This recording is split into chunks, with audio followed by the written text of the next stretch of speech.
Praise lord అండి. ఎలా ఉన్నారు? మీరు బాగున్నారా? Thank you. ఒక క్వశ్చన్ అడుగుతాను మిమ్మల్ని. ఏంటంటే, మనము 3 విషయాలలో ఏది పవర్ఫుల్ అని అడుగుతాం. వాక్యం పవర్ఫుల్లా, లేకపోతే ఆరాధన పవర్ఫుల్లా, లేకపోతే అద్భుత కార్యం పవర్ఫుల్లా, లేకపోతే ఒక జీవితము మారిన విషయం పవర్ఫుల్లా? చెప్పండి. అంటే ఏ తప్పు ఏ రైట్ ఆన్సర్ లేదు, మీ ఆలోచన చెప్పండి, పర్లేదు. చెప్పండి. వాక్యం, ఇంకా జీవితము మారు. రైట్. ఇంకెవరైనా చెప్పగలుగుతారా? అన్ని కరెక్ట్ ఆన్సర్సే. వాక్యం పవర్ఫుల్లే, ఆరాధన పవర్ఫుల్లే. ఇంకోటి ఏం చెప్పాను? జీవితాన్ని ముందు చెప్పాను. సరే, ప్రార్థన అన్ని పవర్ఫుల్లే.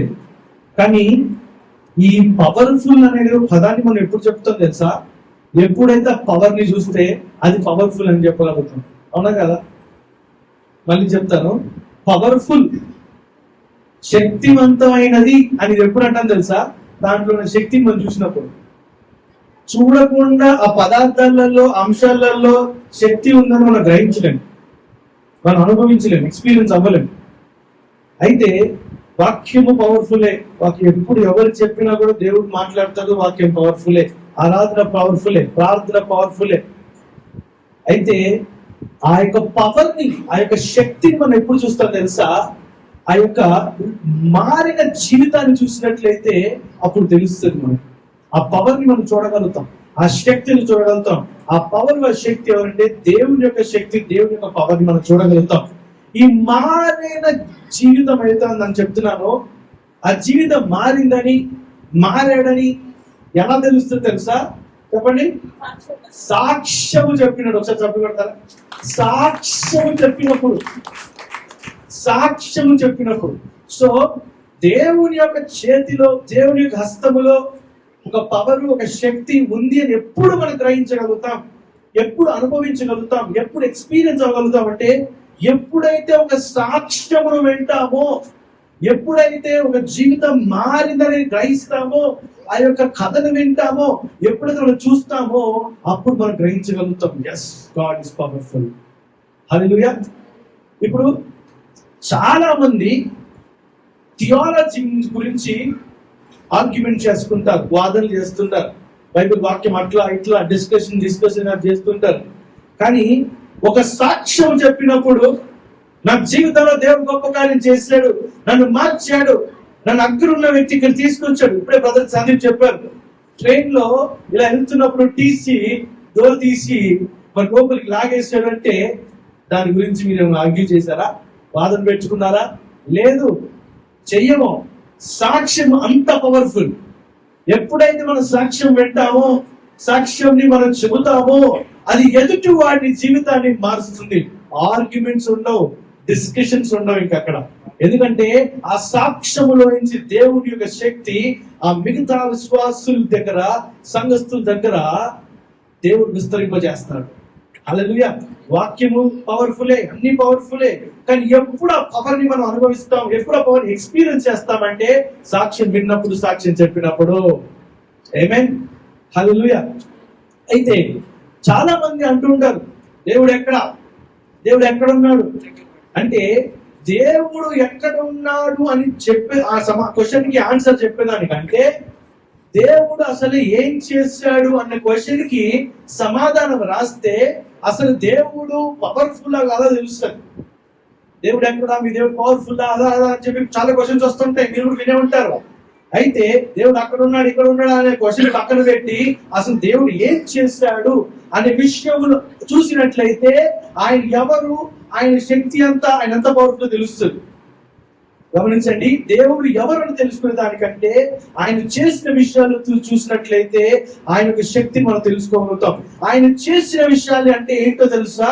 అవి సాక్ష్యములు.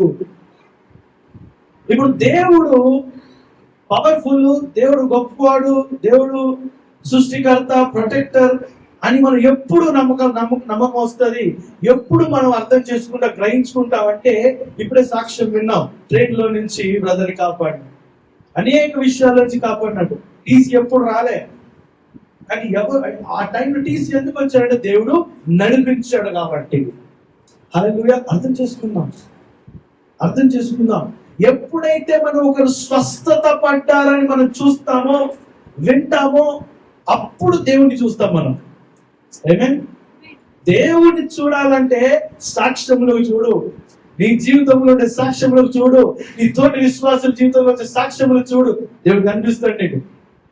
ఒక ఆయన అన్నాడంట, ఆయన ఎవరంటే మంచి సైంటిస్ట్, నాసా లెవెల్లో, అంటే మంచి హై ఏరోస్పేస్ స్పేస్ రాకెట్స్ వేసుకొని మరి స్పేస్ లోకి, ఆకాశంలోకి వెళ్ళే వ్యక్తి అన్నమాట ఆయన.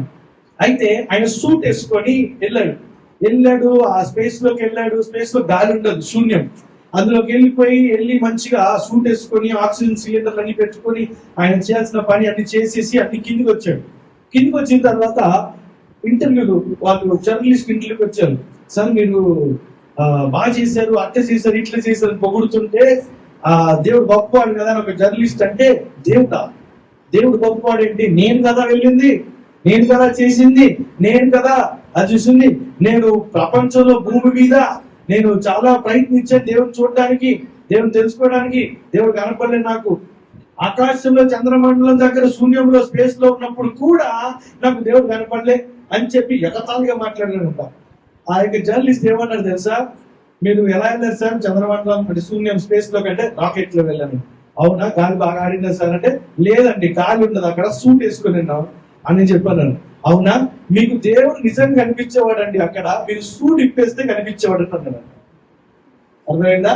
మీ ఆక్సిజన్ సిలిండర్ మీకు దొరకకపోయి ఉంటే మీకు దేవుడు కనిపించేవాడు అన్నాడు. హల్లెలూయా. సో దేవుడిని చూడాలని ఆశపడేవారు ఫస్ట్ ఏం చేయాలి తెలుసా? ఆయన యొక్క కార్యాలు చూస్తే ఆయన కనిపిస్తాడు. You can see his presence through his work. ఆయన యొక్క క్రియల వల్ల దేవుణ్ణి మనం చూడగలుగుతాం. హల్లెలూయా. ఆ యొక్క క్రియలు నీ జీవితంలో దేవుడు చేసే క్రియలు వేరే వాళ్ళు చూసినప్పుడు, వేరే వాళ్ళు విన్నప్పుడు, అప్పుడు దేవుడి యొక్క శక్తిని దేవుడిని చూస్తారు. మరొకసారి చెప్తాను, నీ జీవితంలో దేవుడు చేసిన క్రియలు, కార్యాలు నువ్వు ఎప్పుడైతే వ్యక్తపరుస్తావో, ఎప్పుడైతే తెలియపరుస్తావో, ఆ క్రియలు, ఆ దేవుడు చేసిన క్రియలు, ఆ కార్యాలు నువ్వు ఎప్పుడైతే చెప్తావో, దాంట్లో ఎప్పుడైతే వింటావు ఆ విషయాన్ని, అప్పుడు ఆ క్రియల ద్వారా దేవుడు వారికి కనపరుస్తాడు, వారు దాన్ని చూస్తారు. హల్లెలూయా. అందరూ బట్టి నువ్వు సాక్ష్యం చెప్పాలా, అందరూ వ్యక్తికి సాక్ష్యం చెప్పాలా. దేవుడు యొక్క ఎక్స్పీరియన్స్ ని, దేవుడు మన పదాన్ని ఒకరు పరిచయం చేయాలంటే మొట్టమొదటిగా మన జీవితంలోంచి సాక్ష్యం చెప్పే అలవాటు చేసుకోవాలి. సాక్ష్యం అని చెప్పాలి. సాక్ష్యం చెప్పిన వారు దేవుని యొక్క దృష్టిలో ధన్యుడు. మన బైబిల్ స్టడీలో ధన్యుడు అనే పదానికి అర్థం చాలా వివరంగా మనము గమనించండి. సో దేవుడి యొక్క దృష్టిలో అతను చాలా ధన్యుడు. సాక్ష్యం అంటే ఏమిటంటే, దేవుడు మన జీవితంలో ఏమి చేశాడో ఆ విషయాన్ని మనం తెలియపరచడం, ఎదుటి వ్యక్తికి వ్యక్తపరచడం అనేది సాక్ష్యము. అయితే నేను కొన్ని విషయాలు చెప్తాను. ఈ విషయాలలో కొంతమంది నొప్పిలేస్తుంది. ఓకే, మీరు బాధపడతారు. ఓకే, కానీ మంచిదే, నొప్పి బాధ మంచిదే. కొన్ని కొత్త విషయాలు నేర్చుకుంటాం, తెలుసుకుంటాం. ఓకే, ఈ విషయాలు ఎవరిని ఉద్దేశించినవి కాదు. ఇప్పటివరకు సాక్ష్యం చెప్పిన వారు ఎవరిని ఉద్దేశించినవి కాదు. ఓకే, కానీ ఈ సాక్ష్యం అంటే ఏంటి అనేది కొంచెం స్టెప్ బై స్టెప్ మనం నేర్చుకుందాం. మరొకసారి చెప్తున్నాను, ఎవరిని ఉద్దేశించినవి కావు, ఎవరు బాధపడకూడదు, నొప్పించుకోకూడదు. కానీ సాక్ష్యం అంటే అర్థం ఏమిటని డెప్త్గా మనం నేర్చుకుందాం. ఓకే, సాక్ష్యం అంటే ఏమిటి తెలుసా? దేవుడిని గణపరచడం. అది మాకు తెలుసు అనొచ్చు, మీకు తెలుసా, నాకు కూడా తెలుసు. కానీ ఆ ప్రాసెస్ లో, దేవుణ్ణి గణపరిచే ప్రాసెస్ లో మనం ఏం చేస్తాం తెలుసా? ఒక చిన్న మిస్టేక్ చేస్తాం. మనని కూడా గణపరుచుకుంటాం. నేను ఎంత భయంకరమైన ప్రాబ్లమ్స్ లోకి వెళ్ళిపోయానో తెలుసా అని ఒక పదం ఎగ్జాంపుల్ చెప్తాను. నేను ఎంత దౌర్భాగ్య పరిస్థితిలోకి వెళ్ళిపోయాను తెలుసా. ఓకే, ఇక్కడ ఏమవుతుందంటే, ఈ సాక్ష్యం చెప్పే ఒక ప్రాసెస్ లో మనని కనపరుస్తున్నాం. అమ్మో, నువ్వు అంత ఇబ్బందికరమైన పరిస్థితుల్లోకి వెళ్ళిపోయావా అంటే, నువ్వు చాలా ధైర్యవంతుడివే, చాలా బలమైన వాడివే అని చెప్పి అని ఎదుటి వారికి ఆ మెసేజ్ అందుతుంటుంది. మనల్ని మనము ప్రెజెంట్ ఎలా చేసుకుంటామంటే, మనల్ని మనం షో ఆఫ్ చేసుకుంటాం, మనల్ని మనం హైలైట్ చేసుకుంటూ ఉంటాం. అంటే లాస్ట్ కి దేవుడికి కూడా హైలైట్ చేస్తాం, కానీ సెకండ్ ప్లేస్ అన్నమాట.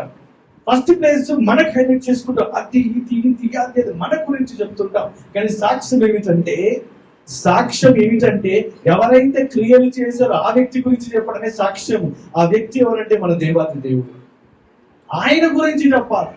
ఆయన ఏ విధంగా చేశాడు, ఆయన ఎంత బలవంతుడో, ఎంత కరుణామయుడో, ఎంత ప్రేమమూర్తియో, ఎంత పాపము చేసినా ఆయన పట్టించుకోకపోయినా, ఎంత ఇష్టానుసారంగా లోక మర్యాదలు అనుసరించి ఎంత చేసినా ఆయన దగ్గరికి వెళ్ళి అయ్యా ప్రభు తండ్రి అనగానే నా చెయ్యి పట్టుకొని నన్ను నడిపించాడు, ఆయన గురించి హైలైట్ చేస్తూ చెప్పడం. హల్లెలూయా. కొన్నిసార్లు మనం ఏమవుతుందంటే ఆ ఎమోషనల్ వెళ్ళిపోయి ఆ సాక్ష్యం గురించి చాలా ఇండెప్త్ గా వెళ్ళి మన గురించి చెప్పేస్తుంటాం. 5 నిమిషాల్లో 4 నిమిషాలు మన గురించి ఉండి 1 నిమిషం మాత్రం దేవునికి ఇస్తుంటాం.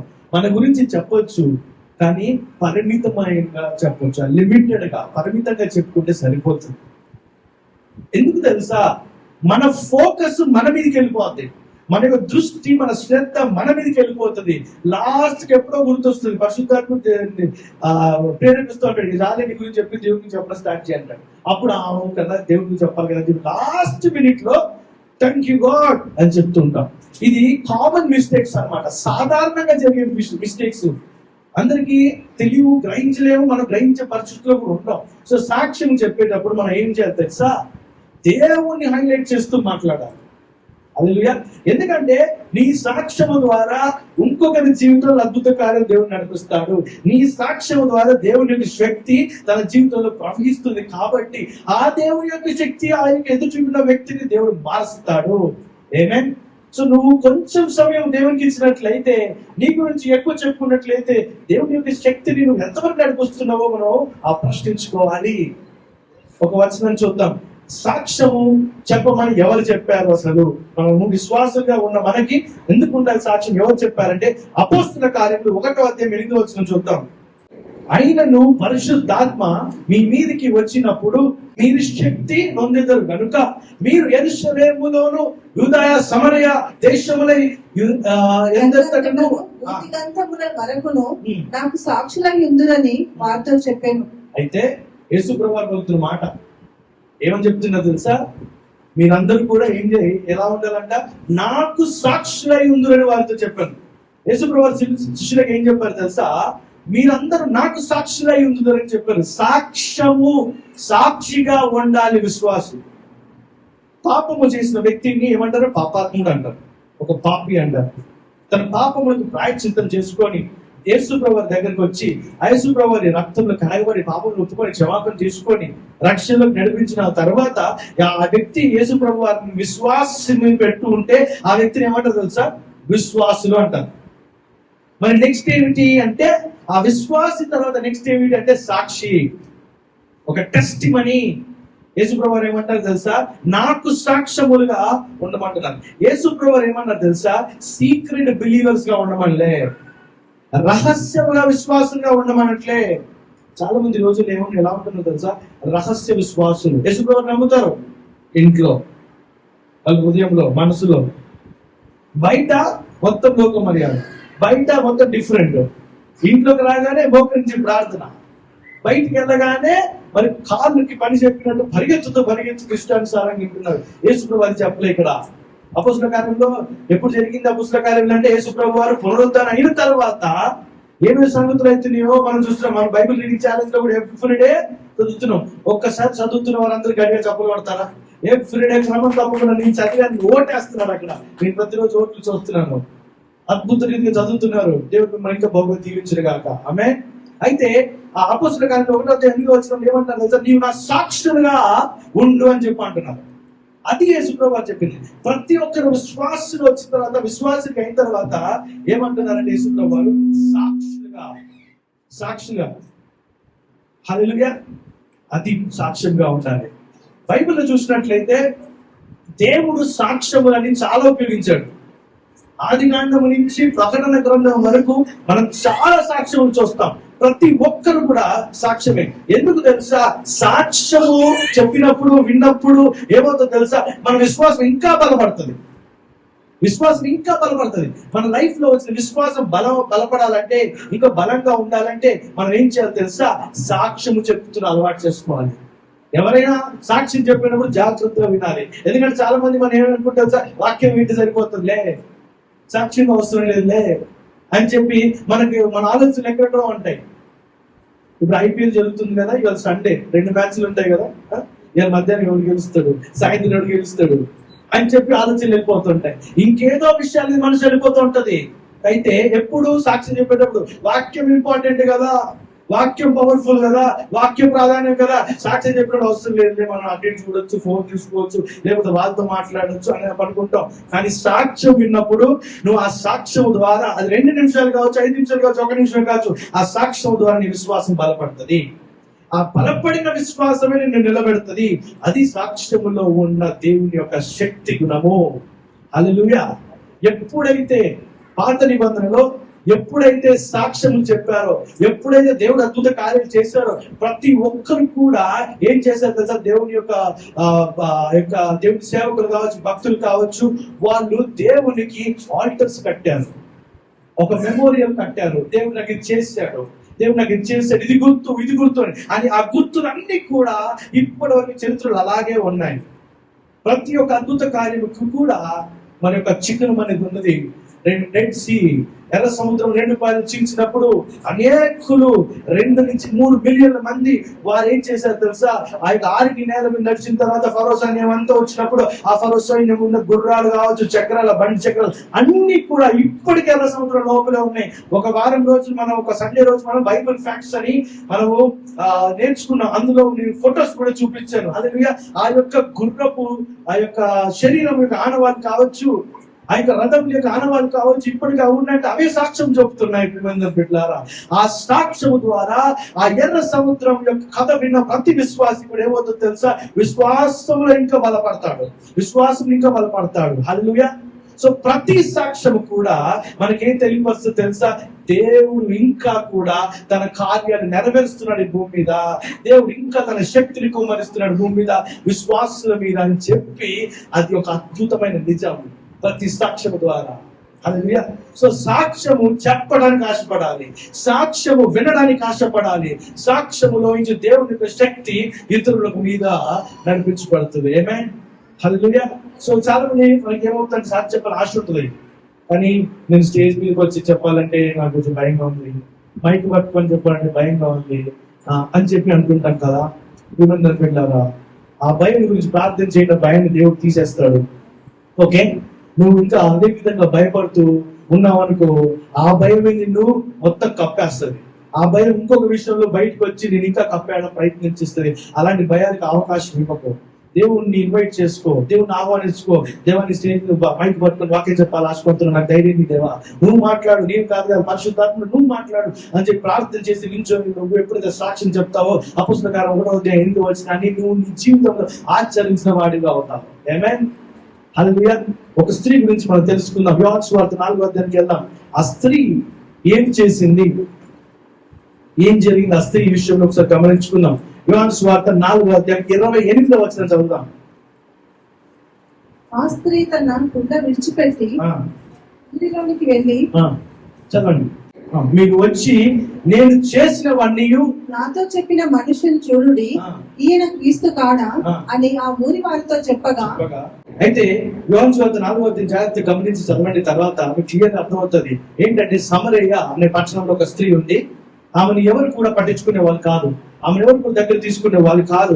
అయితే తను ఏం చేసిందంటే, ఒక బాధతోని, మరి మనసు విరిగిపోయిన బాధతోని ఏడ్చుకుంటూ, మనసులో బాధ పెట్టుకుంటూ ఆమె ఒక్కతే ఆ యొక్క ఊరి చివరి బయట ఉన్న బావి దగ్గరికి వచ్చి నీళ్ళ కొరకు వచ్చింది. మీరు పల్లెటూరులో చూసినట్లయితే, పల్లెటూర్లలో ఊరి మధ్యలో కావచ్చు, ఊరి చివరన ఒక పెద్ద బావి ఉంటది.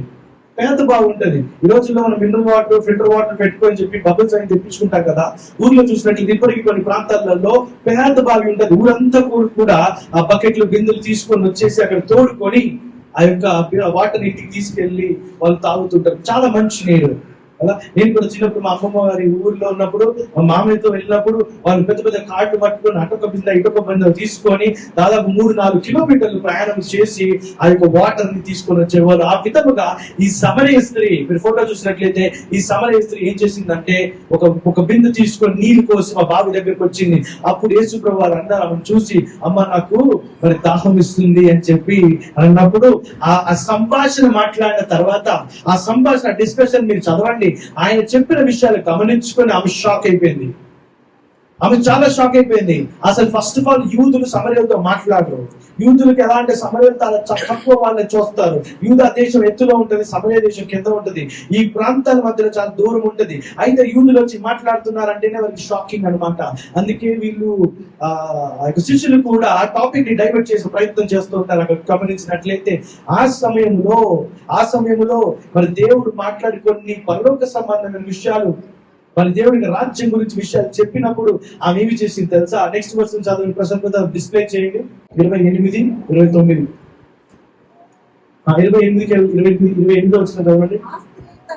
ఆ స్త్రీ తన కుండను విడిచిపెట్టి ఊరిలోనికి వెళ్ళి, మీరు వచ్చి నేను చేసినవని నాతో చెప్పిన మనుషులు చూడుడి, ఈయన క్రీస్తు కాదా అని ఊరి వారితో చెప్పగా, వారి ఊరిలో నుండి బయలుదేరి ఆయన వచ్చింది. చాలండి. అయితే ఇక్కడ యేసు ప్రభు వారు సమరయులు మాట్లాడిన తర్వాత ఆ విషయాలు గమనించుకొని ఆయన ఎవరో గ్రహించుకొని ఆమె ఏం చేసింది తెలుసా? ఊరిలోకి వెళ్ళి యేసు ప్రభు వారితో ఆయన డిస్కషన్ గురించి మొత్తం డిస్కస్ చేసి చెప్పింది. మీరు వచ్చి చూడండి అని చెప్పింది. 30 వచనం చూద్దాం. వారు ఊరిలో నుండి బయలుదేరి ఆయన వద్దకు వచ్చుచుండిరి. 30 వచనం చూస్తే, వారు ఊరిలో నుండి బయలుదేరి ఆయన వద్దకు వచ్చుచుండిరి. ఎవరని తెలుసా? ఊరిలో ఉన్న వాళ్ళందరూ సమరయ స్త్రీ చెప్పిన విషయాలు గమనించి గ్రహించుకొని సరే ఎవరో చూద్దామని చెప్పి వారందరూ కూడా యేసు ప్రభు వారి దగ్గరికి బయలుదేరి వచ్చారంట. నెక్స్ట్ వర్స్ డిస్ప్లే చేయండి.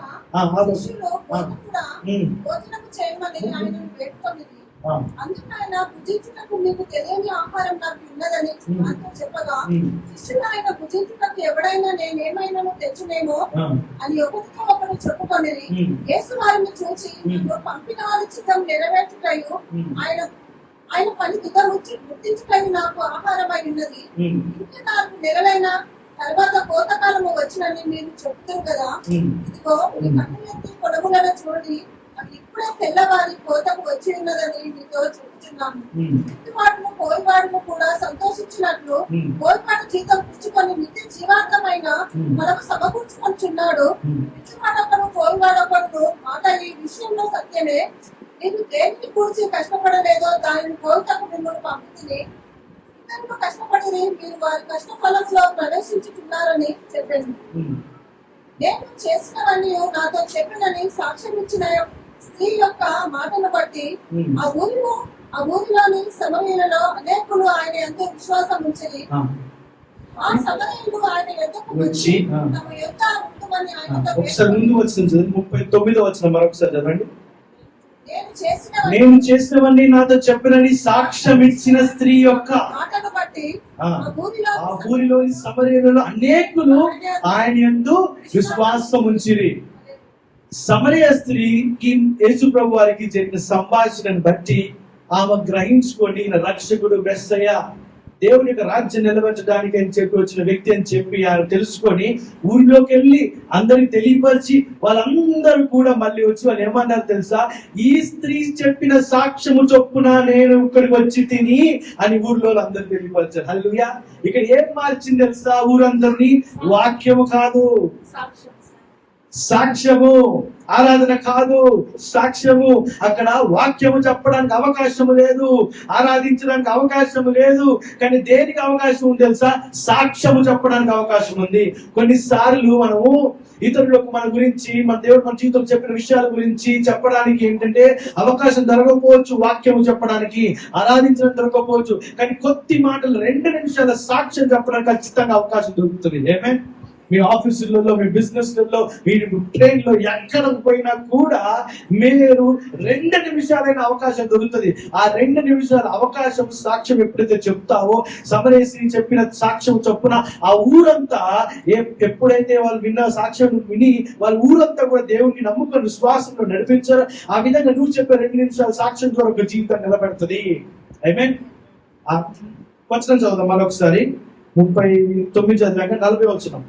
ఆయన మాటలు వినినందున ఇంకను వచ్చిన వాళ్ళు కాకుండా మనలో వేరే గ్రూప్ అన్నమాట, ఇంకను అనేకులు నమ్మి ఆ స్త్రీని చూచి ఇక మీదగా నీవు చెప్పిన మాటలు బట్టి కాక మా మట్టుకు మేము విని ఈయన నిజంగా లోకరక్షకుడు అని తెలుసుకొని నమ్ముచున్నాము. ఎప్పుడైతే నువ్వు సాక్ష్యం చెప్తావో, ఎప్పుడైతే దేవుని జీవితంలో చేసిన అద్భుత కార్యం గురించి వివరిస్తావో సాక్ష్యంగా, అప్పుడు వాళ్ళు విని అర్థం చేసుకుని వాళ్ళు వచ్చి వాళ్ళంతటా వాళ్ళు కూడా దేవుని యొక్క సన్నిధిని అనుభవించి దేవుని ప్రార్థన చేసి విశ్వాసములో ఏమవుతుందో తెలుసా, వారు కూడా విశ్వాసంలో నడిపించబడతారు, వారి జీవితం నిలబెడతారు. హల్లెలూయా. నీ యొక్క సాక్ష్యము ఒకరి జీవితంలో ఒక డోర్ లాగా ఉంటది, ఒక తలుపు లాగా ఉంటది. నువ్వు ఎప్పుడైతే డోర్ తీస్తావో అది దాని అర్థం ఏం తెలుసా, నువ్వు సాక్ష్యం చెప్పడమే. నువ్వు సాక్ష్యం చెప్తే ఏమవుతుందో తెలుసా, దేవుని యొక్క సన్నిధికి నడిపించడానికి ఆ డోర్ ఓపెన్ చేసిన వ్యక్తిగా ఉంటావు. దేవుడు వెయిట్ చేస్తున్నాడు ఈ రోజున మన ప్రతి ఒక్కరి జీవితంలో ఏం తెలుసా, ఎప్పుడు నువ్వు ఆ డోర్ ఓపెన్ చేస్తావు అని, ఎప్పుడు నువ్వు ఆ డోర్ అని చెప్పి ఓపెన్ చేస్తావు. యేసు ప్రభు వారు కావాలనుకుంటే సమరయ పట్టణం లోపలికి వెళ్ళిపోయి పెద్ద టెంట్ వేసేసి ఒక పెద్ద మ్యూజిక్ సిస్టమ్ పెట్టేసి పెద్ద క్రూసైడ్, పెద్ద మీటింగ్ చేయొచ్చు, మహాసభలు, స్వస్థతలు అన్ని చేసేయచ్చు. కానీ ఇక్కడ ఏం చేశారు తెలుసా, ఆయన వెళ్తే ఎవరు రారు, ఎందుకంటే ఈయన యూదుడు వాళ్ళు సమరయులు, వీళ్ళిద్దరికి ఎక్కువ సింక్ అవ్వదు. కానీ ఒక్క స్త్రీని ఎంచుకున్నాడు, ఆ స్త్రీనితో మాట్లాడాడు, తనకి తెలియపరుచున్నాడు, తనని ఎవరో తాను ప్రత్యక్షపరచుకొని ఆమె గ్రహించుకుంది, ఆయన ఎవరో అని తెలుసుకొని వెంటనే వెళ్ళి సాక్ష్యం చెప్పినప్పుడు ఆ సాక్ష్యం వీళ్ళు అందరూ కూడా ఎక్కడికి తెలుసా, ఊరిలోకి వెళ్ళవలసిన యేసు ప్రభు వారు వెళ్ళలేదు, కానీ సాక్ష్యం ద్వారా సాక్ష్యం ఏం తెలుసా, ఊరినే యేసు ప్రభు దగ్గర తీసుకొచ్చింది. సో నీ సాక్ష్యం ద్వారా ఒక కుటుంబం నిలబడి యేసుప్రభు దగ్గరికి వస్తుంది, నీ సాక్ష్యం ద్వారా ఒక ఊరు నిలబడి యేసుప్రభు దగ్గరికి వస్తుంది, నీ సాక్ష్యం ద్వారా ఒక పట్టణం, ఒక దేశము యేసుప్రభు దగ్గరికి వస్తుంది. హల్లెలూయా. ఈ రోజున నిన్ను ఆ సమరయ స్త్రీ యొక్క స్థానంలో ఊహించుకో ఒకసారి. నువ్వు తెలుసో తెలియకో నీకు చాలా సార్లు సాక్ష్యం చెప్పినప్పుడు ఎదుటి వాడు బలపడ్డాడు, వాడి జీవితంలో దేవుని యొక్క శక్తి వెళ్ళి ఉంది. ప్రియమైన బిడ్డలారా, ఈ యొక్క స్త్రీ ఎవరు పట్టించుకొని స్త్రీ, బాధతో ఉన్న స్త్రీ, తన కుటుంబం సరిగా లేని స్త్రీ, తన స్థితి కూడా సరిగా లేని స్త్రీ, ఎవరు కూడా పట్టించుకోలేదు. ఎందుకంటే ఎవరు రాలేదు తోడుగా ఆమెతోని నీళ్లు పట్టుకోవడానికి ఆమె ఒక్కతే వచ్చింది. ఎవరు కూడా పట్టించుకునే వాళ్ళు కాదు. చరిత్ర చూసినట్లయితే ఆ యొక్క సమరయ పట్టణంలో ఈ స్త్రీని ఎప్పుడు కూడా పక్కన పెట్టేవారు, ఇంపార్టెన్స్ ఇచ్చేవారు కాదు, విలువ ఇచ్చేవారు కాదు. కానీ ఆ స్త్రీ దేవుడు ఉపయోగించుకున్నాడు. ఆమేన్. మనం అనుకోవచ్చు, నాకు నీ అంత పనికిరాని దేనికి, నేను వేస్ట్, నేను అది ఇది, నన్ను ఎవరు పట్టించుకోరు, నన్ను ఎవరు ఇంపార్టెన్స్ ఇవ్వరు, నన్ను ఎవరు గౌరవించరు, నన్ను అది ఇది అనుకుంటావు. కానీ దేవుడు నిన్ను చూస్తున్నాడు. దేవుడు నిన్ను ఉపయోగించుకొని దేవుడు నీ ద్వారా ఒక సమరయ పట్టణాన్ని కావచ్చు, ఒక కుటుంబాన్ని కావచ్చు, దేవుడు ఏం చేస్తాడో బలపరిచి నిలబెట్టబోతున్నాడు. ఆమేన్. కానీ ఎప్పుడవుతుందో తెలుసా, నువ్వు సాక్ష్యం చెప్పినప్పుడు, ఎప్పుడైతే నువ్వు దేవుడు చేసిన కార్యం గురించి వివరించినప్పుడు, ఆ ఎదుటి వ్యక్తికి నువ్వు ఎప్పుడైతే ఎక్స్ప్లెయిన్ చేసినప్పుడు, వారిని కూడా అర్థం చేసుకోమని చెప్పినప్పుడు, ఎప్పుడైతే వారి విశ్వాసాన్ని బలపరిచినప్పుడు, వారి జీవితంలో దేవుడు అద్భుత కార్యం చేస్తారు. మొత్తం వారి ద్వారా కుటుంబాన్ని మారుస్తారు. అలా ఎన్నో సాక్ష్యాలు ఉన్నాయి. హల్లెలూయా. మారు మనిషిన సాక్ష్యం చాలా ఉన్నాయి. భయంకరంగా తప్పులు చేసే వ్యక్తులు మారారు సాక్ష్యం చెప్పడానికి కాదు. భయంకరంగా పాపము, భయంకరంగా తప్పులు చేసేవాడు ఏం చేస్తాడు తెలుసా, వాక్యం వినడానికి ఇష్టపడడు. వాడికి ఎలాంటి కిక్ ఇవ్వదు, అది ఎలాంటి ఫన్ ఉండదు దాంట్లో. అసలు నిలకడగా కూర్చొని వినడు. కానీ ఆ 2 నిమిషాల సాక్ష్యము వాడిని ఖచ్చితంగా మారుస్తుంది. అందుని బట్టి మన సాక్ష్యం చెప్పాలి. సో మన సాక్ష్యం ఎందుకు చెప్పాలి తెలుసా, ఎదుటి వాడిని విశ్వాసంలో బలపరచడానికి, ఎదుటి వాడిని వాడి జీవితంలో ఒక నిరీక్షణ తీసుకురావడానికి, ఎదుటి వాడి జీవితంలో ఒక హోప్ తీసుకురావడానికి, దేవుని యొక్క శక్తిని బయలుపరచడానికి వాడి జీవితంలో. ఆమేన్. అస్సలు మర్చిపోకండి, నీ యొక్క సాక్ష్యం ద్వారా దేవుని యొక్క శక్తి బయలుపరచబడుతుంది, బయటికి వస్తుంది. ఇతర విశ్వాసులకి కూడా మరి మంచి బలాన్ని దయచేస్తుంది. అందరు విశ్వాసులే కదా, మన అందరికి దేవుడు తెలుసు కదా, నేనెందుకు సంఘం ముందు సాక్ష్యం చెప్పాలనుకోవచ్చు. కానీ విశ్వాసి చర్చ్ లో కూర్చున్నాయి, మరి నవ్వుతూ పలకరిస్తూ ఉండొచ్చు, మాట్లాడుతుండొచ్చు, కానీ హృదయంలో వారి ఎంత ఆవేదన, ఎంత బాధ, ఎంత సాడ్నెస్, ఎంత డిప్రెషన్, ఎంత యాంగ్జైటీ, ఎంత ఇబ్బందికర పరిస్థితుల్లో నీకు నాకు తెలియదు. కానీ నీ సాక్ష్యము ద్వారా దేవుడు తన యొక్క శక్తిని ఆ యొక్క హృదయంలో ఆ వ్యక్తి జీవితంలో నింపుతాడు. ఆమేన్, హల్లెలూయా. కల్వరి శిలువ మీద దేవుడు చేసిన కార్యము, మరి రక్షణని కొన్నాడు దేవుడు, రక్షణని కొన్నాడు, విజయాన్ని కొన్నాడు. నీ జీవితం, నా జీవితంలో యేసు ప్రభు వారు ఏం చేశారు తెలుసా? కల్వరి శిలువన తన రక్తాన్ని చిందించి విజయాన్ని కొన్నాడు, రక్షణను కొన్నాడు, విడుదలను కొన్నాడు, స్వస్థతని కొన్నాడు. కానీ దాన్ని ప్రకటించేది సాక్ష్యం, ఆ రిజల్ట్స్ ని ప్రకటించేది సాక్ష్యం. ఇప్పుడు 10th క్లాస్ ఇంటర్మీడియట్ పరీక్షలు రాసిన వాళ్ళు ఉంటారు కదా, వాళ్ళు ఎగ్జామ్ రాసినాక రిజల్ట్స్ ఎక్కడ రిలీజ్ చేస్తారు తెలుసా? ఇంటర్నెట్ లో రిలీజ్ చేస్తారు కదా. అలాగా రిలీజ్ చేయడము, ప్రకటించడమే నీ జీవితంలో సాక్ష్యం. ఇంకొకటి, సాక్ష్యం అనేది జస్ట్ పెదవులతో మాట్లాడేది కాదు, కానీ హృదయంలో నుంచి వచ్చే మాటలు, హృదయంలో నుంచి వచ్చే భావము, అదే విధంగా నీ నడవడికలో ఉండే విషయము. దేవుడు ఈ యొక్క సాక్ష్యం చెప్పడానికి ఓన్లీ విశ్వాసం మాత్రమే కాదు ఈ యొక్క మాట చెప్పింది, ప్రతి ఒక్కరికి కూడా. యేసు ప్రభువు ఎవరి జీవితంలో అయితే గొప్ప కార్యం చేస్తారో వారు ముందుకు వచ్చి సాక్ష్యం చెప్పడం అంటే మన యొక్క ఇంట్లోకి వెళ్ళి డోర్ మూసుకొని మోకరించి ప్రార్థన చేసి థ్యాంక్ యూ లార్డ్ దేవుడు నాకు చేసావు, నీ సాక్ష్యం చెప్తున్నాను. సాక్ష్యం కాదు, ప్రార్థన.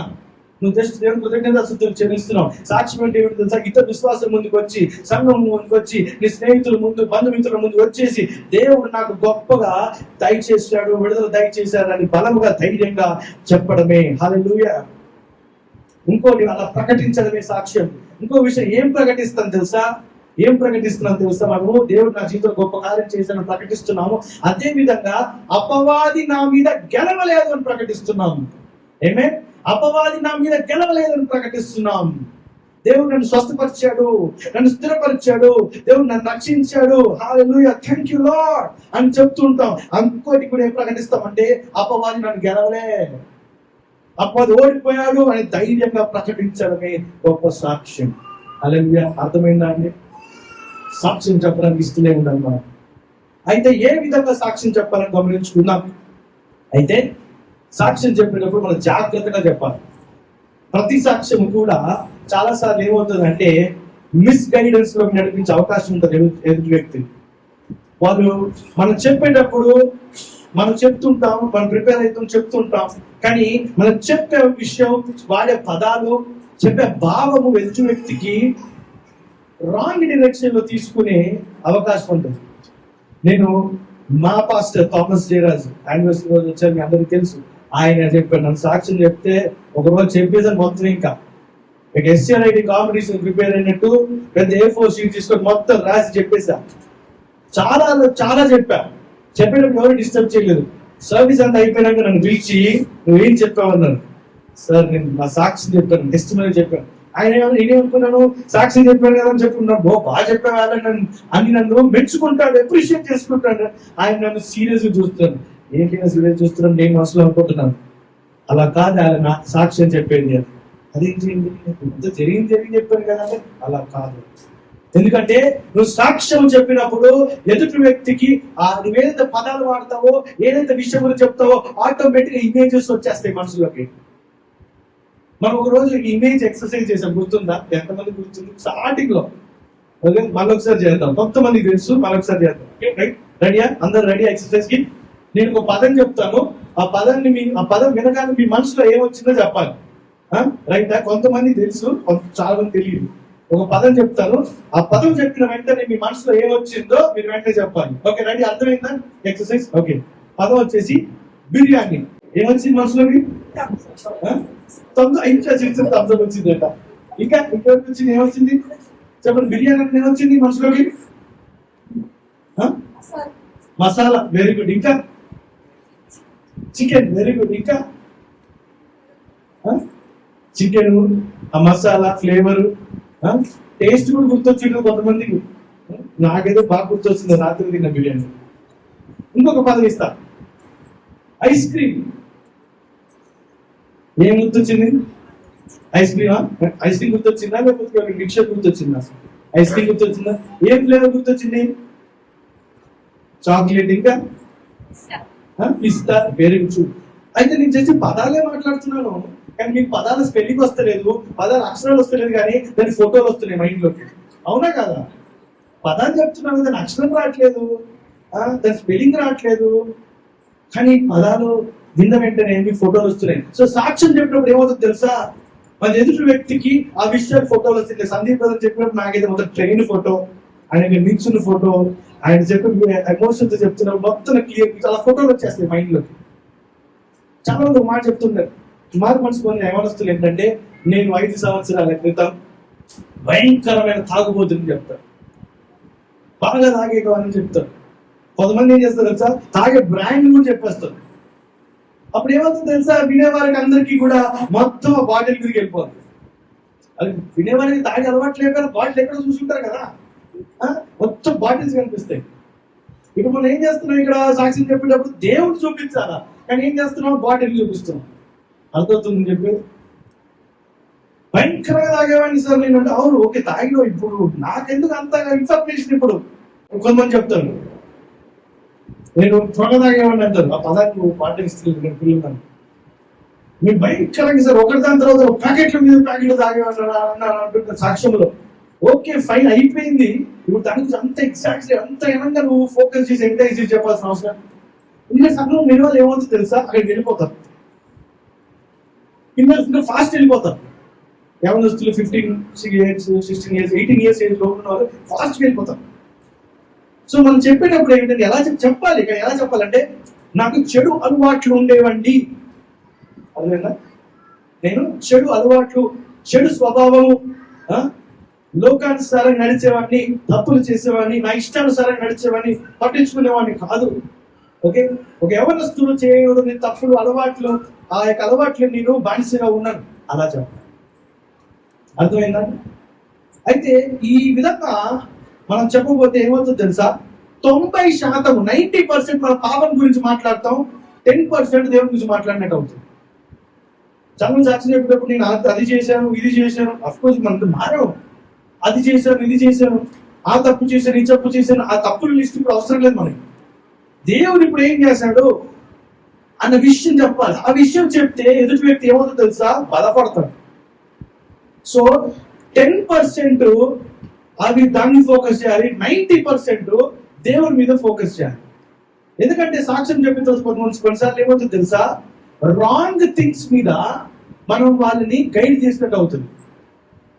ఇప్పుడు నేను వచ్చి చెప్పాను అనుకోండి, నేను అద్దాయని చెప్పాను అనుకోని, ఏమని వస్తుంది ఏమనుకుంటారంటే, కొంతమంది అనుకుంటారు అసలు కూడా ఈసారి చాలా నేను కూడా చేస్తాను, నెల తర్వాత మారుతాను. నేను చాలా మంది సేవకులు కూడా చెప్తారు, నేను అది చేసేవాడిని, ఇది చేసేవాడిని, అలా తిరిగేవాడిని, ఇలా తిరిగేవాడిని అని చెప్పి క్లియర్గా చెప్తుంటారు వివరంగా చాలా. ఇంకా అప్పుడేమవుతుంది? వాళ్ళు కూడా చేశారు కదా, సో నేను చేస్తున్నాను, ఇప్పుడు మార్చుకుంటే కొంచెం సమయం తీసుకున్నాం. ఏమైంది? అర్జెంట్గా ఏముంది? ఆ పాస్టర్ గారికి మాత్రం 5 సంవత్సరాలు పట్టింది, నాకు మా 1 సంవత్సరం మారుతాడులే అని రాంగ్ ఇన్స్పిరేషన్, రాంగ్ గైడెన్స్ లోకి వెళ్ళిపోతుంది. సో మనం చెప్పేది ఏంటంటే, మనం ఇక పాపం గురించి తక్కువ చెప్పాలి, పరిమితి లెవెల్లో చెప్పాలి, లిమిటెడ్ గా చెప్పాలి. దేవుని గురించి ఎక్కువ చెప్పాలి. పాపం గురించి చెప్పినప్పుడు ఏమవుతుంది తెలుసా? మహిమని ఘనతకి మనము 90% పాపం ఇస్తున్నాం, దేవునికి కాదు. మహిమను ఘనతకి దేవుడికి ఇవ్వాలి. దేవుడికి ఇచ్చినప్పుడు, మనకు ఆ మహిమ ఘనత దేవుడికి ఇచ్చినప్పుడు అది ఏ విషయం తెలియపరచాలి తెలుసా? దేవుని యొక్క కృపను తెలియపరచాలి, యేసు ప్రభువారి గురించి తెలియపరచాలి. యేసు ప్రభువు తన జీవితంలో తనని రూపాంతరంలోకి ఎలా నడిపించాడు, మారు మనసులోకి ఎలా నడిపించాడు, ఆ విషయాలను తెలియపరచాలి. నీ సాక్ష్యంలో హీరో ఎవరు ఉండాలి తెలుసా? జీసస్ ఉండాలి, నువ్వు నేను కాదు. మనల్ని జీరోగా ఉన్నప్పుడు దేవుడు హీరోగా తీసుకొచ్చాడు, కానీ మాస్టర్ హీరో ఎవరు? యేసు ప్రభువారు. ఆయన గురించి తెలియపరచాలి. చూసావా, నేను భయంకరమైన జీవితాన్ని కల్పిస్తున్నా చెప్పే బదులు దేవుడు ఎంత మంచివాడో చూసావా అని చెప్పాలి. నేను భయంకరమైన పాపులు అది తాగాను, ఇది తాగాను చేసే అని చెప్పి అలాంటి పదాలకి సమయం వెచ్చించడానికంటే, చూసావా నేను చెడిపోయిన వ్యక్తిగా, చెడు అలవాటున్న వ్యక్తిగా ఉన్నా కూడా దేవుడిని క్షమించి ఎంత భయంకరంగా ఉన్న జీవితాన్ని మన దేవుడు మార్చి నన్ను మంచి వాడిని తీసుకొచ్చాడు. ఆయన మంచితనాన్ని మనము తెలియపరచాలి. హల్లెలూయా. సో ఈ విధంగా చెప్పాలి. అప్పుడు నా పాస్టర్ నేను అన్ని చెప్పాను అనమాట లిస్ట్. చెప్తే నన్ను పిలిచి నన్ను సీరియస్ వార్నింగ్ ఇచ్చారు, ఇలా చెప్పొద్దు. ఎందుకంటే యంగ్స్టర్స్ ఉంటారు, యవనస్తులు ఉంటారు. నేను ఎలా చెప్పానంటే, నేను నాకు స్టోరీ టెల్లింగ్ చెప్పగలుగుతాను. మీరు ఏ కథ ఇచ్చినా కూడా ఆ కథ నేను స్టోరీ టెల్లింగ్ బాగా చెప్పగలుగుతాను. సో నేను చెప్పినప్పుడు అంటే ఆల్మోస్ట్ పిక్చరైజేషన్ అయిపోతుంది. సో ఆయన పాస్టర్ చెప్పాను, నువ్వు చెప్పింది అన్ని ప్రింట్ అయిపోయింది వాళ్ళ మనసులో ఇప్పుడు అని చెప్పాను. నేను నేర్చుకున్నాను లెసన్ ఆ రోజున. అప్పటి నుంచి సాక్ష్యం చెప్పేటప్పుడు చాలా జాగ్రత్తగా చేస్తాను. అలా ఎందుకంటే మనం ఏంటంటే దేవుని మహిమకరంగా మనం ఎదుటి వ్యక్తిని రాంగ్ ఇన్స్పిరేషన్, రాంగ్ గైడెన్స్ ఇవ్వకూడదు. మీరు కొన్ని సాక్ష్యాలు చూసే ఉంటారు యూట్యూబ్ లో, లేకపోతే ఇన్స్టాగ్రామ్ రీల్ లో. ఓకే, దాన్ని చూసుకొని ఆ వీడియో చూసి బయట నవ్వుతున్నారు కూడా. అది సాక్ష్యం ఉన్నప్పుడు నేను తలబట్టుకున్నాను, వాట్ ఈస్ హ్యాపెనింగ్, అసలు ఏం జరుగుతుంది ఇక్కడ, వాళ్ళు ఏం చర్చకెళ్తారో, వాళ్ళని ఎవరు గైడ్ చేస్తున్నారు అని చెప్పి చాలా బాధపడ్డా. ఒక ఆమె ఇంత ఉప్పల్ రింగ్ రోడ్ దగ్గర ఉప్పల్ ప్రాంతం నడుచుకుంటుందంట, ఆమె చైన్ దొరికిందంట. అంటే మాట్లాడుకుందాం పర్లేదు ఓపెన్ గా. చైన్ దొరికిందంటే దేవుడు నాకు ఇచ్చాడు, దేవుడు స్తోత్రం చెప్తుంది. దేవుడు ఇవ్వాలనుకుంటే నీ కష్టాల జీవితంలో, నీ యొక్క బిజినెస్ లో, నీ జాబ్ లో నేను బ్లెస్ చేసి, లేకపోతే నీకు తండ్రి ఆస్తిలో ఒక భాగమో లేదు అలా బ్లెస్ చేసి ఇచ్చిన తర్వాత నువ్వు కొనుక్కునే అవకాశం ఇస్తుంది. ఇప్పుడు అది చైన్ దొరికిందంటే అది ఎవరొకరు పోగొట్టుకునేదే కదా. నీకు ఇవ్వాలంటే దేవుడు ఇంకొకరు పోగొట్టుకునేలాగా చేసి తీసుకొచ్చి ఇస్తాడా? కాదు. దేవుడు ఆస్తిపరుడు, ఐశ్వర్యవంతుడు, పనులు రాజ్యం మొత్తం ధనవంతా ఆయనదే. ఆయన ఇవ్వాలంటే ఒక పద్ధతి ఉంటుంది, దానికి ఒక నియమం ఉంటుంది. దానికి ఆదాము చెప్పాడు ఏంటి, సార్ మీరు పొలం దుమ్మి వచ్చిన పంటను తినాలని చెప్పి మరి శాపం పెట్టాడు. ఆ నియమం పెట్టాడు. ఆ నియమమే ఇప్పుడు నడుస్తుంది దేవుని యొక్క లెక్కల్లో. నాకు అది దొరికింది, ఇది దొరికింది అని ఏం చేయాలి తెలుసా? నిజమైన విశ్వాసం ఏమంటే దొరికిన వెంటనే పోలీస్ స్టేషన్కి వెళ్ళి, అయ్యా నాకు దొరికిందా, ఎవరితో మీరు చూసి వాళ్ళకి తెలియపరచండి. కొన్నిసార్లు ఆటో న్యూస్ ఉంటాం కదా, ఆటోలలో బ్యాగ్ మర్చిపోతే ఆ ఆటో డ్రైవర్ పోలీస్ స్టేషన్కి వెళ్ళిస్తే ఆ బ్యాగ్ లో 3 లక్షలు 10 లక్షలు ఉంటాయి. అది నిజమైన విశ్వాస యొక్క గుణం. అది నిజమైన సాక్షిగా ఉండాల్సిన గుణం. అర్థమవుతుందా? నువ్వు గమనిస్తున్నా, ఎందుకు చెప్తున్నాను ఈ విషయాలు ఓపెన్ గా అంటే మీకు తెలియాలి. కొన్ని సాక్ష్యాలు విని మీరు మోసపోకండి, అది దేవుడు చేసినవి కావు. వాళ్ళని వాళ్ళు హెచ్చించుకోవడానికి, నేను చెప్పాను కదా, వాళ్ళు గ్లోరిఫై చేసుకోవడానికి ఇలా చెప్తుంటారు. ఇంకొక ఆమె నెట్ అయిపోయిందంట, 5 GB 50 GB నెట్ అయిపోయిందంట, ప్రార్థన చేసిందంటే నెట్ వచ్చేసిందంట. ఎలా వస్తుంది? నియమం ఏది? దేవుడు నియమం ఎక్కడ పాటించారు అక్కడ? దేవుడు ఏం చెప్పాడు? మీరు ఇంటర్నెట్ కనెక్షన్ పెట్టుకోండి, నేను టెక్నాలజీ ఇచ్చా, మానవునికి జ్ఞానం ఇచ్చా, మానవునికి బలం ఇచ్చా, తయారు చేసుకున్నాడు టెక్నాలజీ, యాక్ట్ ఫైబర్ నెట్ ఎక్సైబుల్ పెట్టాడు, వాళ్ళ దగ్గర కొనుక్కోండి. మీరు కొనుక్కోండి, డబ్బులు కావాలంటే విశ్వాసం ప్రార్థించండి, కష్టపడండి, నియమాల ద్వారా మీకు వస్తాయి అన్నారు. కానీ ఉపవాసం ప్రార్థన చేస్తే నెట్ మొత్తం 5 GB నుంచి 50 GBకి వెళ్ళిపోయింది. ఎక్కడికి దేవుడు నియమం? లాజిక్కే అట్లా. పరలోక సంబంధమైన విషయాలు కూడా నియమముతో ఉంటాయి.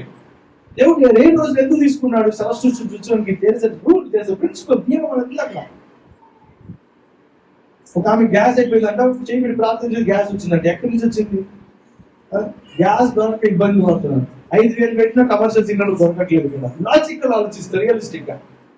కానీ తనేమో గ్యాస్ పెరిగిందంట.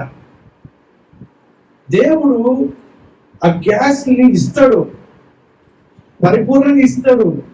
కానీ దాన్ని అర్థం చేసుకునే ఆ లాజిక్ లో ఉండాలి, అర్థం చేసుకునేటట్టుగా ఉండాలి.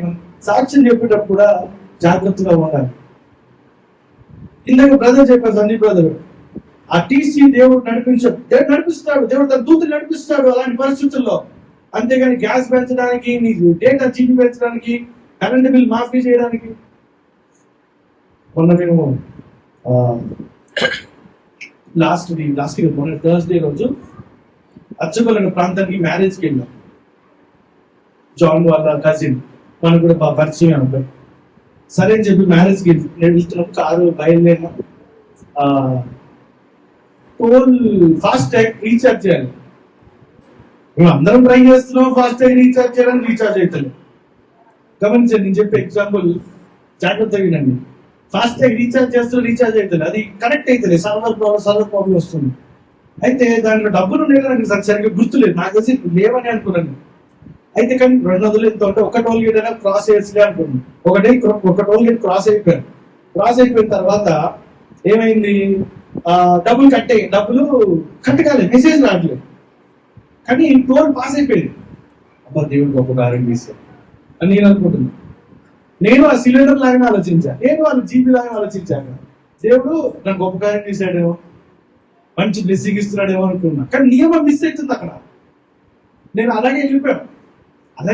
మొత్తం అజ్జగోల్ ప్రాంతానికి వెళ్ళిన 3 టోల్ గేట్లు ఉన్నాయి. 3 టోల్ గేట్లకి 300-400 కట్టయిపోయి మెసేజ్లు రావట్లేదు, డబ్బులు కట్టేయడంలో తెలియట్లేదు. కానీ అన్ని టోల్ మాత్రం పాస్ అయిపోయినాయి. నేను మనసులో ఎవరు చెప్పలేక మన దేవుడు గొప్ప కార్యం చేసేయాలి. అయితే నెక్స్ట్ నేను బయలుదేరాలి. అప్పుడు దేవుడు ప్రేరేపించాడు, నియమం మిస్ అవుతుంది ఇక్కడ అంటే అది కరెక్టే కదా అని ఆలోచించి నేను మొత్తం దాన్ని ఏం జరిగిందని నేను చెక్ చేసి ఆ వెబ్సైట్లకి వెళ్ళి మొత్తం చూస్తే అది కేవైసీ ఇష్యూ వల్ల అది డబ్బులు యాడ్ అవ్వట్లే, కనిపించట్లేదు. కానీ దాంట్లో డబ్బులు ఉన్నాయి, ఆ డబ్బులు కట్టింగ్. ఎప్పుడైతే కేవైసీ చేశానో డబ్బులు కట్టింగ్ అని మెసేజ్ మొత్తం వచ్చేసాయి. దేవుడు డబ్బులు కట్ చేసాడు నాకు తెలియలే. కానీ ఎప్పుడైతే దాన్ని కేవైసీ చేసాడు డబ్బులు మొత్తం వచ్చేసాయి, డబ్బులు 0 అయిపోయింది. అమ్మో ఇప్పుడు మొత్తం డబ్బులు వేయాలి, ఖచ్చితంగా డబ్బులు వేసిన తర్వాత మళ్ళీ వచ్చేటప్పుడు అన్ని పాస్ అయ్యాయి, లేకపోతే పాస్ అవ్వకపోతుంది. సో అది గాడ్, దేవుడు ఏం చేసిన ఒక నియమం ఉంటుంది. మనకు అనిపించినా కూడా దేవుడు చేస్తాడు, దేవుడు హెచ్చరిస్తాడు, తెలియపరుస్తాడు. నియమం ఉందా లేదా మనం గ్రహించుకోవాలి. కష్టపడిన వ్యక్తి ఖచ్చితంగా ప్రతిఫలం ఇస్తాడు దేవుడు. కానీ విశ్వాసులకు ఉండే అడ్వాంటేజ్ ఏంటి తెలుసా? విశ్వాసులకు ఉండే మంచి ఆశీర్వాదం ఏంటి తెలుసా? వాళ్ళు కొంచెం కష్టపడినా దేవుని తన కృప చేత మరింతగా ఇస్తాడు. నార్మల్ వ్యక్తులు కొంచెం కష్టపడితే దానికి తగ్గట్టుగా వస్తుంది. అదాము చెప్పినట్టు, నువ్వు పొలం దున్ని వచ్చిన పంటను తినమన్నాడు. నువ్వు ఏదైతే జాబ్ లో ఏదైతే బిజినెస్ లో నువ్వు కష్టపడుతూ దానికి తగ్గట్టుగా దేవుడు ఇస్తే ప్రతిఫలం. కొంతమంది ఒక ఆయన అడిగాడు, సార్ మీరు క్రైస్తవ విశ్వాసంలో ఉన్నారు కదా, మీరు ప్రార్థన చేసి దేవుడు ఇస్తారు కదా, మరి అవిశ్వాసులు అన్బిలీవర్స్ ఇతర మతాలను కూడా దేవుడిని ఆశీర్వదిస్తున్నారంటే అదే మీరు కష్టపడుతున్నాడు కాబట్టి దేవుడు ఇస్తున్నాడు. ఎప్పుడు చెప్పాడు మేము? దేవుడు ఆదాముకి చెప్పాడు, ఆదాము నుంచి అందరికి తరతరానికి చెప్పాడు. అది ఆ యొక్క నియమం తరతరాలకు వర్తిస్తున్నారు, అప్పుడే అది కారణాలకు చెప్పాడు. సో ఎవరైతే ఏ మతస్థుడైనా ఏ వ్యక్తి అయినా కష్టపడితే, దాని నీతి నిజాయితీ కష్టపడితే దాని ప్రతిఫలం దేవుడు ఖచ్చితంగా ఇస్తాడు. ఓకే, కష్టపడిన వ్యక్తి దొంగ అయినా ప్రతిఫలం వస్తుంది, కానీ ప్రతిఫలానికి దాని రిజల్ట్ వేరే ఉంటుంది. జైల్లో ఎక్కడ ఉంటాడు, వాడికి కూడా ప్రతిఫలం వస్తుంది. వాడు నిజంగా కష్టపడితే, కానీ దాని రిజల్ట్ జైల్లో ఉంటాడు. నీతిగా కష్టపడిన వాడికి ప్రతిఫలం వస్తుంది, వాడు జాగ్రత్తగా సేఫ్ ఇంట్లో ఉంటాడు. అయితే కానీ విశ్వాసులు ఏంటి తెలుసా? దేవుని విశ్వాసం ఉంటూ దేవుని ఆధారపడుతూ కష్టపడినప్పుడు ఏంటి తెలుసా? ఆ కష్టం వాళ్ళకి తెలియదు. అది అర్థమవుతుందా? ఆ కష్టం వాళ్ళకి తెలియదు. ప్లస్ ఆ కష్టంని దేవుడు ఆశీర్వదిస్తాడు తన కృపను బట్టి. ఆయన ఎందుకు మనం ఆయన పిల్లలం కాబట్టి, దేవుడు రొట్టె అంటే రాయిని ఇస్తాడా అని ఒక మాట ఉంటుంది కదా. దేవుడు మనం ఏదైతే అడుగుతామో దాన్ని రెట్టింపు ఆశీర్వదిస్తాడు విశ్వాసంతో ఉన్నాడు. సో విశ్వాసం ఎప్పుడైనా కష్టపడినప్పుడు దేవుడు దాన్ని చూసి రెండింతల ఫలాన్ని ఇస్తాడు. నా జీవితంలో ప్రతిరోజు చూస్తాను. నేను సాక్ష్యం చెప్పాను కదా, నా లైఫ్ లో ఎవ్రీ డే ఒక టెస్టిమనీ. నా లైఫ్ అయితే ప్రతిరోజు ఒక రన్నింగ్ రేస్, ఒక రేస్ లాగా వెళ్తుంది. నాతో క్లోజ్ గా మినిస్ట్రీ చేసే వాళ్ళు కూడా రేస్ లాగా వెళ్తాము. చాలా కొంచెం ఆపుదాం అని చెప్పాను. రేస్ లాగా వెళ్తుంది. నా జాబ్ కూడా రేస్ లాగా వెళ్తుంది. నాకు చేసే ప్రతి యాక్టివిటీ ఒక రేస్ లాగా ఎవ్రీ డే. కానీ ప్రతి రోజు కూడా దేవుడు తన కృపను తీసుకొచ్చి నా కష్టాన్ని దేవుడు ఫలింపచేస్తున్నాడు. ఆమేన్, హల్లెలూయా. సో అందును బట్టి మనము సాక్షులుగా ఉండాలి. ఏమన్నా బిడ్డలారా, సాక్ష్యం చెప్పాలి. ఎలా చెప్పాలి, ఎలా చెప్పకూడదు అన్న విషయాన్ని మనం గమనించుకుందాం. ఇంకో వచనం చూద్దాం చివరిగా. యోహాను సువార్త 9వ అధ్యాయం 25వ వచనం. యోహాను సువార్త 9వ అధ్యాయం 25వ వచనం. ఆయన పాపిగా కాడు, నేను ఎరుగను. ఒకటి మాత్రం నేను ఎరుగను, నేను గుడ్డివాడనై ఉండి చూచుచున్నానని. చాలండి. ఈ సాక్ష్యం ఏంటంటే చాలా సింపుల్ గా ఉంది, చాలా ఇండెప్త్ మీనింగ్ ఉంటుంది. నేను గుడ్డివాడినై ఉన్నాను ఒకప్పుడు, కానీ ఇప్పుడు నేను చూచుచున్నాను. అది సాక్ష్యం. ఇక్కడ తను గుడ్డితనం ఎప్పుడు వచ్చింది, ఏ వయసులో వచ్చింది, ఎన్ని సంవత్సరాలు బాధపడుతుంది, ఇదంతా లెక్చర్ ఇవ్వాలి ఇక్కడ. నేను గుడ్డివాడిగా ఉన్నప్పుడు, నేను గుడ్డివాడిగా ఉన్నాను, యేసు ప్రభువు దగ్గర మొరపెట్టినప్పుడు ఆయన నాకు స్వస్థత దయచేసి చూపునిచ్చాడు అనేది సాక్ష్యం. ఎంత సింపుల్ గా స్ట్రైట్ గా ఉంది. హల్లెలూయా. ఇంకొక మాట చూసుకొని ఊహించుకుందాం. ఈ మాట చెప్పకపోతే ఈ మెసేజ్ కంప్లీట్ కాదు. చాలా ఇంపార్టెంట్. ప్రకటన గ్రంథము 12వ అధ్యాయము 9వ వచనం. అపవాది అనియు సాతాననియు పేరు గల ఆది సర్పమునకు రూపమైన ఉమ్, ఆ మహాగడ్డ సర్పము ఉమ్, పడద్రోయబడేది. ఉమ్, అది భూమి మీద పడద్రోయబడేది. ఉమ్, దాని దూతలు దానితో కూడా ఉమ్, పడద్రోయబడేది. ఉమ్, మరియు ఒక గొప్ప స్వరము పరలోకమందు ఇలాగ చెప్తా వింటేది, ఉమ్, ఉమ్, రాత్రి పగలు మన దేవుని యొక్క మన సహోదరుల మీద నేరం మోపువాడైన అపవాది ఉమ్. పడద్రోయబడి ఉన్నాడు. Correct.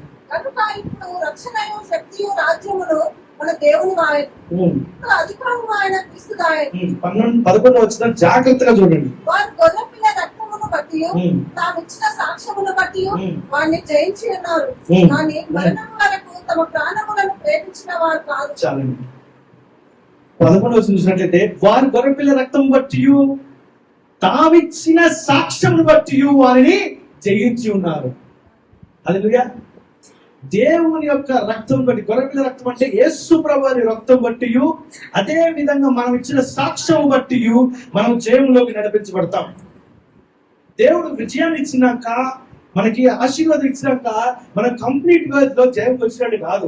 ఎప్పుడైతే మనం దాన్ని డిక్లేర్ చేస్తామో, ఎప్పుడైతే సాక్ష్యాన్ని ప్రకటిస్తామో, అప్పుడు మనము దాని విజయంలోకి నడిపించబడినట్లు.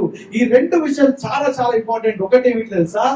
దేవుని యొక్క రక్తము మన జీవితంలో రక్షణ నడిపించడానికి, అదే విధంగా మన సాక్ష్యం చెప్పడానికి. ఆ ముందు వచనాలు చూసినట్లయితే 9, 10, 11 చూసినట్లయితే ఏమంటో తెలుసా? సర్వలోకము మోసపుచ్చును. ఎవడు?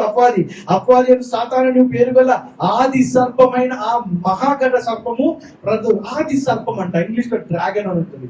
ఆది సర్పం అంటే సర్పములలో హెడ్. అపవాదిని ఆ విధంగా పోలుస్తున్నారు ఇక్కడ. ఆది సర్పం, సర్పములను హెడ్. ఆ ఆది సర్పమును జయించాలంటే గొర్రెపిల్ల రక్తము మరియు నీ సాక్ష్యము.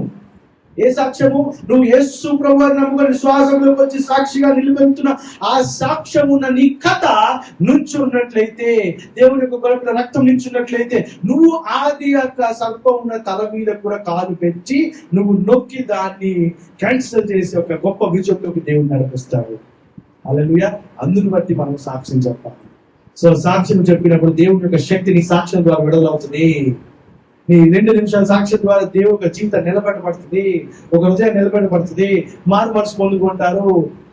విశ్వాసులైన అవిశ్వాసులు ఎవరైనా సరే వీరికే చెప్పాలి, వారికి చెప్పకూడదు, నువ్వు లేదు, అందరికీ చెప్పాలి. ఎవరికైతే చెప్తాం వారు ఖచ్చితంగా వారి విశ్వాసం హై లెవెల్లో ఉన్నా కూడా బలపడుతుంది. సో సాక్ష్యం చెప్పడం అనేది ఒక అలవాటుగా చేసుకోవాలి, ప్రాక్టీస్ చేసుకోవాలి. దాన్ని మనం వదిలేయకూడదు, మిస్ చేయకూడదు. హల్లెలూయా. సో సాక్ష్యం చెప్పడం చాలా ప్రాముఖ్యము. సమరయ స్త్రీ ఏ విధంగా సాక్ష్యం చెప్పిందో, తన సాక్ష్యం ద్వారా మొత్తం ఊరంతా కూడా నిలబెట్టబడింది. నీ సాక్ష్యం ద్వారా నీ కుటుంబం నిలబెట్టబడుతుంది. నీ సాక్ష్యం ద్వారా ఊరు, పట్టణము, దేశము, మరి అనేక రాజ్యాలు నిలబెట్టబడుతుంది. సాక్ష్యం చెప్పడం ప్రాముఖ్యం. ఎలా చెప్పాలి? దేవుని మహిమపరుస్తూ చెప్పాలి, మన గురించి కాదు. 10% మన గురించి, 90% ఆయన గురించి చెప్పాలి. మన సాక్ష్యం చెప్పేటప్పుడు ఎదుటి వ్యక్తికి ఏ విధంగా చెప్తున్నాం, ఎలా చెప్తున్నాం, ఏ పదాలు వాడుతున్న విషయాలు గమనించుకొని చెప్పుకోవాలి. ఎందుకంటే వాడిని మిస్గైడ్ గా, రాంగ్ ఇన్స్పిరేషన్ నడిపించిన వాళ్ళంగా ఉండద్దు. Hallelujah. So be a testimony, live as a testimony. సాక్ష్యంగా మనము దేవుని యొక్క ఆ యొక్క కృపను బట్టి సాక్ష్యం మనం జీవించాలి. అన్నం నిలిచినట్లయితే చిన్న ప్రార్థన చేసుకొని వాక్య భాగం నేర్చుకున్నాం.